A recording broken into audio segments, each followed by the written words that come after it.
Welcome back and thanks so much for staying with us. Now, internationally acclaimed author Joseph Grenny has developed the art of achieving personal, team and organizational success through effective interpersonal dialogue. He's the author of the New York Times bestseller Crucial Conversations and of the book The Influencer, The Power to Change Anything. With his self-help books, organizations and individuals alike will learn how to deal with touchy and complex issues at work, home or at play. We're joined by the author of New York Times bestseller Crucial Conversations, Joseph Grenny. Thanks so much and a privilege indeed to have you. Great to be with you, Cindy. It's a lot of work when you try to deal with difficult situations or the complexities of life, but most of it has to start with yourself, isn't it? Yeah, it really does. When you have to deal with a disappointment, for example, with a peer who's not turning things in the way they should or not supporting you the way they should, oftentimes our emotions get in the way. We become so frustrated or angry at them that it makes a bad conversation when we finally speak up. Yeah, but the nature of business or even work is that you are told what to do. You do as I say and not necessarily as I do. And from a boss's point of view, one would be threatened to say, I cannot question a certain policies or certain situations that I find myself in. How do you deal with that without being dismissed? You know, it's interesting that we often think that those above us don't want to hear our disagreements, but the truth is that one of the greatest frustrations of CEOs and managing directors is nobody tells them the truth. When you ask them privately what frustrates you the most, they feel like they get cut off from people giving them feedback or telling them when decisions look poorly informed. What we know is that people who speak to them candidly but do so in a way that creates safety, that helps the leader, the person even above them, to feel psychologically safe and respected, then they want to hear you. Then they want the disagreement. So it's critical to learn to do that. But there's still no guarantees. For instance, if you feel in your workplace you're overloaded and there are unrealistic expectations to meet deadlines, and you with the fear of being recognized as a non-team player, you might just think it's safe to rather keep mum. Yeah, there are a couple of issues on that. The first is that, yes, not every conversation goes perfectly. So it's always a possibility that if you speak up that you won't get what you want. But one thing is for absolute certain, and that is if you don't speak up, you of course won't get what you want. So this is the best way to try. The second is that when you're speaking up, the first most important thing you have to do is make sure people understand your motivations. If you don't explain your motivations, then they might infer inappropriate things like that you're just trying to get out of work. The reason you're speaking up is because you're lazy and you don't want to do your fair share. It's important in the crucial conversation to describe exactly what your intent is, and then people will be less likely to misconstrue it. Yeah, there are a number of models as well, and I mean this book is really, or all your books for that matter, very well thought through and thought out. You put a lot of emphasis on research and workable models as well, but it's important again to stay focused and to be flexible in whatever it is that you're trying to achieve, but to be the influencer.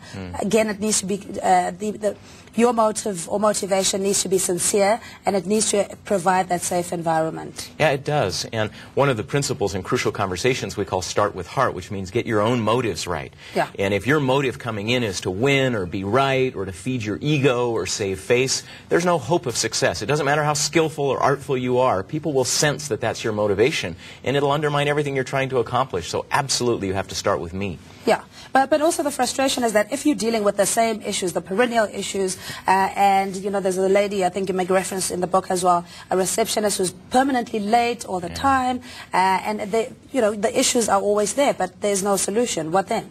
Yeah, one of the skills we train people in crucial conversations is how to have the right conversation.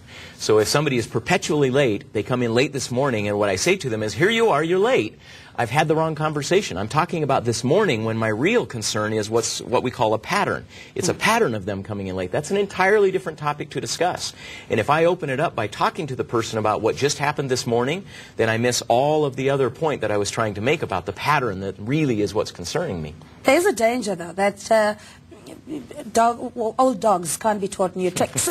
And do we have the capacity to change it? Is it a level of willingness? You know, the most powerful force on the planet is social influence. So when people around me express disapproval of what I'm doing, I want to have their approval. It makes me feel like I want to change.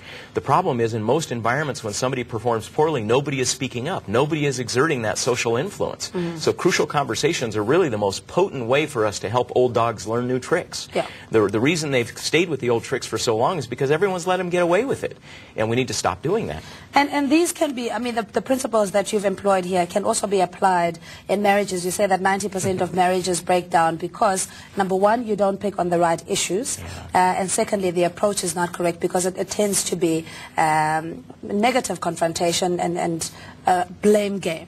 Yeah, we described some very important research in Crucial Conversations and in Crucial Confrontations about marriages. And the surprising finding is that how much you have in common with somebody is not the predictor of your success in that relationship. So we may have common interests, common hobbies, common religion, and so forth, but we still may not get along.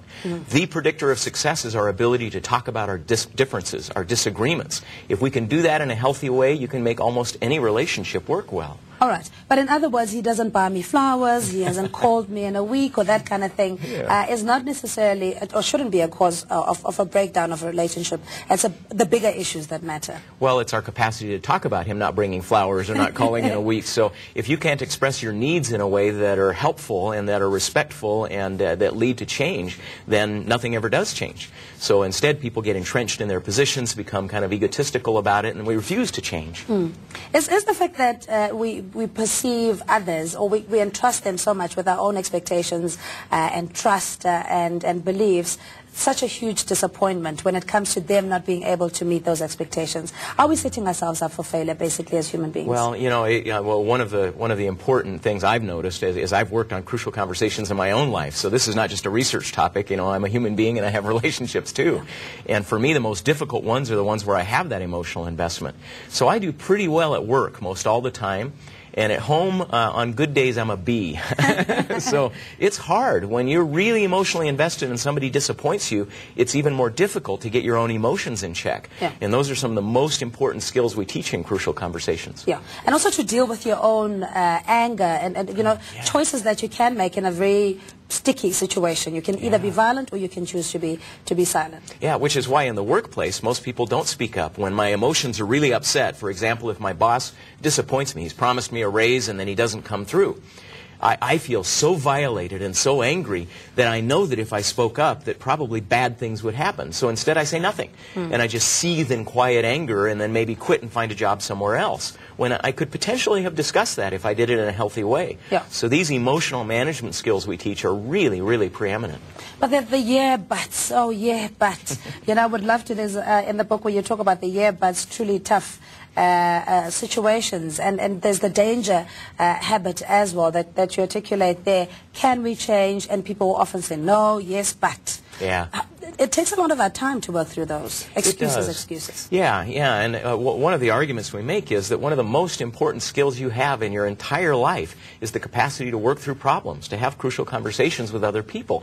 And if we don't consciously work on that, if we just go with whatever our mother and our father modeled for us when we were growing up, then we tend to be limited in our capacity to produce the results we want in life. So investment in this skill set is a huge asset for leaders and for individuals. Yeah, but even for colleagues as well, if you want to give feedback to somebody else in the team that may feel it's not necessarily in your place, you're not appointed as the supervisor, because we put a lot of emphasis on titles. So then how do you work on that relationship when it is sincerely just wanting to unearth that person's deeper potential that they may not even recognize? Yeah, the healthiest organizations in the world are ones where the bosses don't have to solve most of the problems. Peers do, colleagues do. So they have the crucial conversations with each other.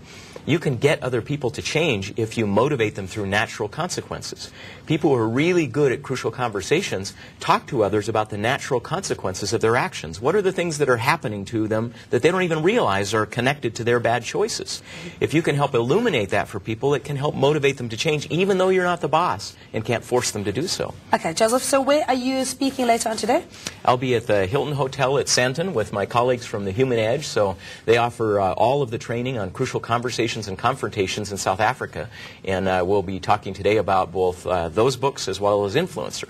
All right, fantastic. Thanks so much. Really a privilege to have you. Thanks, Joseph. Great to be with you, Cindy. We're speaking to internationally acclaimed author Joseph Grenier on his New York Times bestseller, Crucial Conversations, Tools for Talking When the Stakes Are High. The self-help books will equip companies and individuals alike with crucial tools of engagement. Crucial Conversations is published by Macmillan and is available at all leading stores.